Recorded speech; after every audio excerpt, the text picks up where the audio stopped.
High-rise apartments in Tokyo's Harumi Flag district are reportedly undergoing a controversial transformation, with concerns emerging about what some call Chinatownization.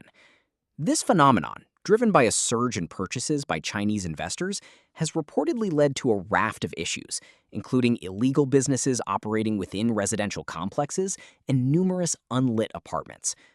Critics suggest current government measures are insufficient to protect national defense and local living environments. This report delves into the reality of these changes and explores potential defense strategies Japan could consider. According to real estate producer Tomohiro Makino, a significant factor for some Chinese investors buying Tokyo apartments is not just the property's quality, but the extent to which other Chinese buyers have already purchased there. This distinct tendency to cluster has made Harumi Flag a prime example. Initial mass purchases by Chinese buyers reportedly led some Japanese residents to sell their units, which were then acquired by other Chinese investors, further expanding their community presence. The growth of these communities in areas like Harumi Flag has reportedly led to an anything-goes situation, including widespread illegal short-term rentals. There are even rumors of specific apartment units operating as Chinese restaurants within the towers. For example, it's suggested that by knocking on a specific apartment door, residents or visitors could dine inside. While completely illegal in Japan, this convenience for Chinese tourists using short-term rentals has reportedly been readily accepted, highlighting a shift towards a Chinatownization, where existing rules are reportedly circumvented. Beyond illegal businesses, a significant issue stems from non-resident foreigners purchasing what are termed souvenir apartments without any intention of living in them. These properties are often left unused, leading to what media reports describe as rooms with no lights on at night. Instances have been observed where apartments remain untouched for years after purchase, with sofas and beds still in their original packaging, and owners reportedly never visiting.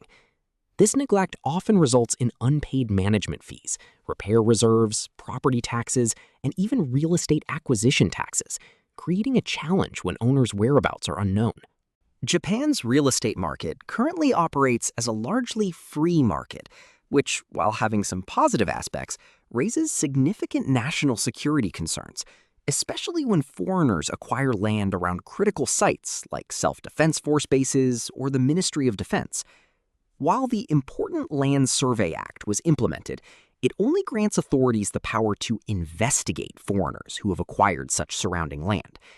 Critics argue that merely investigating after damage has occurred is too late, advocating for outright purchase prohibitions on such vital locations. To address these challenges, real estate producer Tomohiro Makino suggests a strict differentiation between resident foreigners and non-residents. Japan's resident foreign population, numbering around 3.95 million, are considered valuable labor and essential contributors to the apartment market. Individuals like highly paid Chinese and Indian professionals who have established roots in Japan should be respected and integrated. The core issue, according to this perspective, lies with non-residents who purchase properties without practical need, treating them merely as investment assets.